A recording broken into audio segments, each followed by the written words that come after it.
Hello and welcome. My name is Marta and this is I think my first video, so hope it goes well. Today I wanted to talk to you a little bit about my May reading plans. They are not set in stone by any means, but some things that I have gotten from the library and that I'm just generally excited to read this month, and as well as some not updates because you haven't heard from me before, but just some reading goals generally speaking that I have. So today's the last day of the month and I am carrying over a couple of books onto May that I haven't finished yet. Two of them are audiobooks that I have on loan from the library. One of them is Hani and Ishu's Guide to Fake Dating by Adiba Jagardar, which is a YA contemporary romance about Hani and Ishu, about their fake dating shenanigans. So both audiobooks I am about 50% into them. And just haven't been like, either I have been like listening quite slowly, but I am really enjoying this one. Just like, I love any sapphic stories really, and I am really into this one. I used to always say I loved the fake dating trope, but I've come to realize it doesn't always work for me, but so far I'm really enjoying it in this one. And then the second audiobook that I have is Unicorn by Amru Al-Kadi, and this one is a memoir about Amru, who is a Muslim. They are an Iraqi Muslim person who moved to London when they were quite young, and they I think identify as queer and are a drag queen as well. So this is just a memoir dealing with identity, with culture, religion, and just how to reconcile very different parts of your identity, and sort of the journey that Amru has been on to, you know, be truly themselves and accept where they come from, who they've become, etc. And I am really into it. I love listening to memoirs instead of reading them, especially when they are narrated by the author. It just gives it like an extra something to have someone narrating their own story through their own words, and so I'm really excited to keep going. And then the third book I am halfway through is Winter by Ali Smith. This one is one I started I think like a month ago now, and just like paused because I was participating in the magical readathon in Aurelium, and just didn't really fit with what I wanted to read, and ended up putting it down for a while. This has been a book that I put off for so long because I was intimidated by it, because I just thought like it was like too smart for me. Just like Ali Smith, I've only read Autumn by Ali Smith, but just Ali Smith's writing just made me feel like, you know, like I wouldn't fully get it. But I'm so glad I picked it up, and I'm really enjoying it. Now I feel like winter is almost over, but basically over, it's spring now, but I've owned it for 2 years, over 2 years actually, and now I have like I think like about 90 pages left. I wouldn't even like be able to tell you what this is about because it's like the vaguest. I feel like it's not about the things that are happening, it's about like something bigger than that. So what was I saying before I almost choked? Once I finish this one, I'm really excited to watch Jen Campbell's video on it, because I believe this series by Ali Smith is one of her like they are some of her favorite books, and I think just hearing someone talk a little bit more like in depth about it is gonna really help me like engage with it, sort of like almost as if I was studying it in class or something. So I'm really looking forward to that. And then what next? I have a couple books from the library that I just like recently picked up. I had like holds on both of them, it just came in at the same time. This first one, this just so pretty. This is the Spanish translation of Luster by Raven Leilani, and I think they did like such a good job with it. Like this beautiful hardback, so lustrous. So yeah, this is one that I mean it's like made the rounds sort of. I've heard about it so much, and I was just really interested by it. And at some point I think I picked up well, I saw this copy in a bookshop, just read the first page. I was like, okay, I'm sold. Put a hold on it. I need to read it. So really excited to give this a go. I don't really know, like, I think it's a young black woman who starts a relationship with an older white man who is like married and has a daughter, and then I think somehow like the young woman ends up being like invited into like his house to, I don't know, just like, you know, messy 20-something-year-olds and everything that comes with trying to exist in the world. I think this one especially, like, as a young black woman, I assume. Really keen on reading it soon. And then the other one, this is Murder at the Vicarage by Agatha Christie, and this is the first of the Miss Marple novels. I don't really know what the plot of this one is besides a murder at a vicarage, but last year I read the second one in the Miss Marple series, which is The Body in the Library, and I really enjoyed it. I haven't like read anything else from her, but I've watched a couple adaptations of her work. So I'm really excited to, I think now I'll start with Miss Marple series. I've read the second one and just continue on with those, because the Hercule Poirot ones, I think there's like over 30 of them, so that feels a lot more daunting.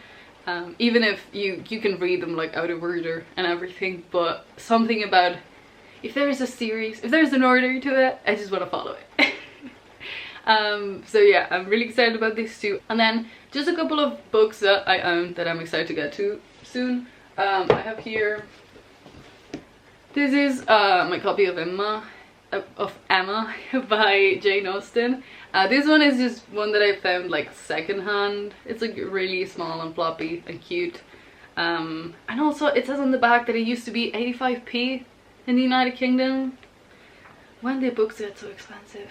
But this one, I don't know, I own this and Pride and Prejudice, and I'm really excited to get to both. This one, I think my audiobook hold might come in as well, so maybe I'll give it a try. A little bit intimidated because classic, but I think it's gonna be good fun. I've heard like a lot of people liking Emma specifically, like out of Jane Austen's work, this being like some people's favorites, so I think it's gonna be good. And also I'm really excited to watch the, I think it's 2019 so 2020 adaptation that has Anya Taylor-Joy in it. Can't wait. But I've been putting it off until, because I knew I wanted to read the novel, so I've just been putting it off. Yet one more book that I'm putting off. And yeah, aside from this, let me get something else. So this is one of the books that I've gotten like the most recently, and this is The Library of the Unwritten by A.J. Hackwith, and it's one that I just can't wait to get to. This is fantasy, the first in a fantasy trilogy about a library in hell, and Claire, the head librarian, and I think there's like a character, or like, I think it's a character who escapes from the book to go meet its author, and then Claire has to go after it to retrieve it, and then somebody like some more people go with her. I don't know much, but I think it's gonna be fun. I've heard really good things, especially about the last one in the trilogy, but you know, gotta start somewhere. Reading goals wise, I joined I use the Storygraph to track my reading, and at the beginning of the year I signed up for these challenges. It was like a classic a month. It's going terribly. I've only read like one so far, and like the fourth month already is already over. So my new goal, and another thing I just said to myself at the beginning of the year, was that I wanted to read more short stories, because I do really enjoy them. I've done it, but like not that much. So my new goal is that I want to read 6 classics and 6 short story collections. So far I finished 2 short story collections and 1 classic, but I think I can do it. I have like, especially for short stories, I have like a few just that off the top of my head I've heard good things about and I really want to get to. Some of them are the Office of Historical Corrections, How to Pronounce Knife, and The Secret Lives of Church Ladies. They are sort of on my radar, so stuff that I want to get to next. And then for classics, there is some that sort of like I'm interested in, but I don't really know how it's going to be reading them. As I said, I own both Emma and Pride and Prejudice, and also I just recently, it's like back here, I just recently got Jane Eyre. Yeah, Jane Eyre. I'm interested in Picture of Dorian Gray, and something like Frankenstein, some other stuff. But there's nothing that I'm like, it's gonna be my next one, aside from the ones that I own. Another thing that I wanted to share, just because maybe it'll help keep me accountable, I'm planning on moving countries a couple of months from now. I've decided to sort of put myself on a book buying ban, indefinitely, kind of, like at least until I move is like ideally what I want to do. So right now I own about like 20 books that I haven't read, and as you can see, I'm a very like proud library card owner and user. So it's not like I'm gonna have a lack of like variety to pick from, but it does have a couple of exceptions. Mainly I have a book voucher from a library here, not a library, a bookshop here, that has enough money for I think one other book. So of course I'm gonna use that at some point, like if I want to buy a book. That's what I'm gonna go for.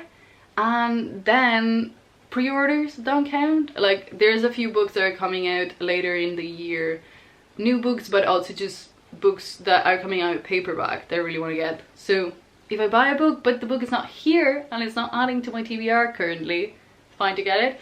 And finally, I was thinking of like filming a little video, doing a small unhaul.